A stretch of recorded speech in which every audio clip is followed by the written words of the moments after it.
नमस्कार विद्यार्थियों, आप सभी का जनरल नॉलेज के इस यूट्यूब चैनल पर स्वागत है।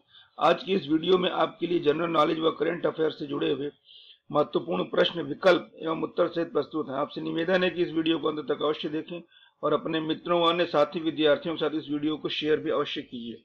तो चलिए शुरू करते हैं आज का पहला प्रश्न। आज का पहला प्रश्न है, 19 अक्टूबर को किस देश में मदर टेरेसा डे के रूप में मनाया जाता है? इस प्रश्न का सही विकल्प है ऑप्शन बी, अल्बानिया। 19 अक्टूबर को अल्बानिया में मदर टेरेसा डे के रूप में मनाया जाता है। मदर टेरेसा का जन्म 26 अगस्त 1910 को अल्बेनियाई परिवार में हुआ था। इसका वास्तविक नाम अग्नेस गोंजा बायोजीजू था। इन्हें कुष्ठ रोगियों की सेवा के लिए नोबेल शांति पुरस्कार से सम्मानित किया गया। अगला प्रश्न है, भारतीय प्रधानमंत्री नरेंद्र मोदी ने किस प्रदेश में स्थित विश्वविद्यालय के दीक्षांत समारोह को 19 अक्टूबर को संबोधित करने की घोषणा की है? इस प्रश्न का सही विकल्प है ऑप्शन बी। प्रधानमंत्री नरेंद्र मोदी जी द्वारा कर्नाटक राज्य के मैसूर विश्वविद्यालय के शताब्दी दीक्षांत समारोह को 19 अक्टूबर को संबोधित करने की घोषणा की गई है।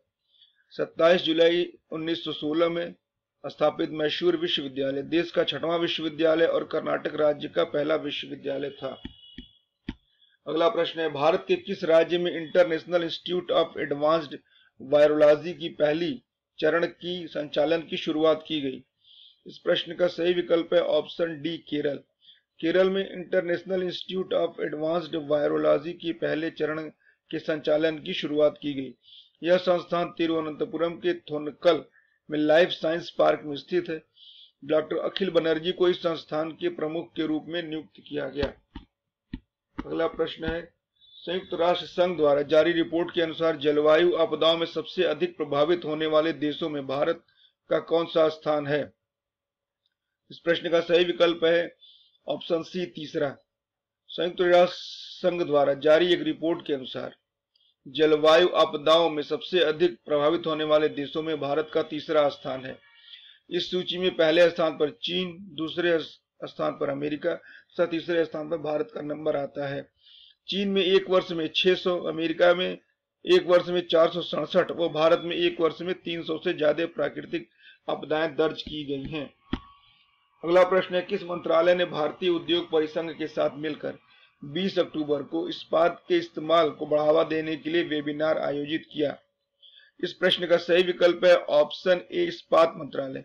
इस्पात मंत्रालय ने भारतीय उद्योग परिसंघ के साथ मिलकर 20 अक्टूबर 2020 को भारत के ग्रामीण कृषि क्षेत्र में इस्पात इस्तेमाल को बढ़ावा देने के लिए एक वेबिनार आयोजित किया। इस वेबिनार का थीम है आत्मनिर्भर भारत, ग्रामीण अर्थव्यवस्था, कृषि, ग्रामीण विकास, डेयरी एवं खाद्य प्रसंस्करण में इस्पात के इस्तेमाल का प्रोत्साहन। अगला प्रश्न है,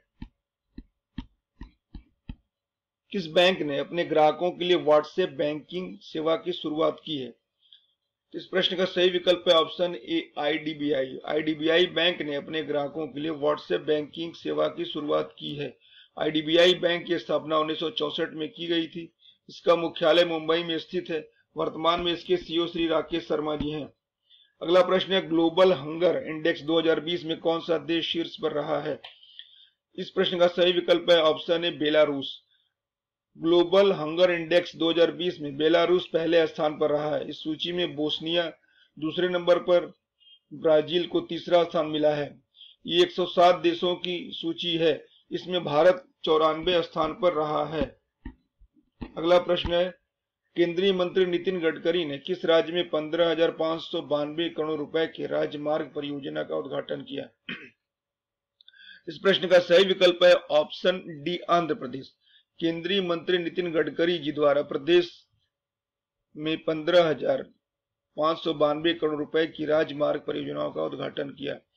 गडकरी जी द्वारा कुल 16 परियोजनाओं की आधारशिला रखी गई, जिसमें से 1411 किलोमीटर की सड़क भी शामिल है।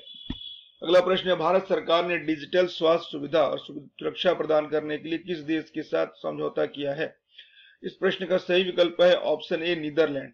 भारत की सरकार ने डिजिटल स्वास्थ्य सुविधा और सुरक्षा प्रदान करने के लिए नीदरलैंड के साथ समझौता किया है। नीदरलैंड की राजधानी एम्स्टर्डम है और करेंसी यूरो। नीदरलैंड के वर्तमान प्रधानमंत्री मार्क रूट हैं। अगला प्रश्न है, आप सभी के लिए, किस राज्य सरकार ने गरीबी रेखा से नीचे रहने वाले सभी परिवारों को 10 रुपए में साड़ी देने की घोषणा की है? तो इस प्रश्न का सही विकल्प है ऑप्शन ए, झारखंड। झारखंड के मुख्यमंत्री हेमंत सोरेन द्वारा गरीबी रेखा से नीचे रहने वाले सभी परिवारों की महिलाओं को 10 रुपए में साड़ी देने की घोषणा की गई है और साथ ही सभी पुरुषों को 10 रुपए में लुंगी देने की भी घोषणा की गई है।